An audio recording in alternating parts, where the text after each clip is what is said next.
أحبتي في الله، شاهدوا قناة مدني، ابقوا معنا على قناة مدني. شاهدوا سلسلة نجوم الهدى الساعة 6 مساء يوم الخميس بتوقيت المدينة المنورة.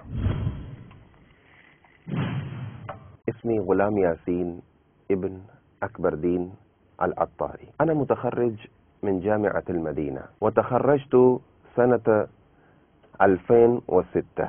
سافرت بعدما تخرجت مباشرة إلى اليمن، سافرت إلى حديدة، إلى تعز، إلى عدن، إلى حضرموت، والحمد لله كنت مدرسا بعدما رجعت من اليمن في الدرس النظامي. بعد 2 أمر مركز الدعوة الإسلامية أي مجلس أمور الخارجية أن تسافر إلى الإمارات العربية المتحدة، والحمد لله قلت لهم لبيك، أنا حاضر. مكثت هناك 3 سنوات. في تلك السنوات والحمد لله سافرت مع الدعاة إلى الله تعالى، أي مع قافلة المدينة، إلى السودان 2 مرات.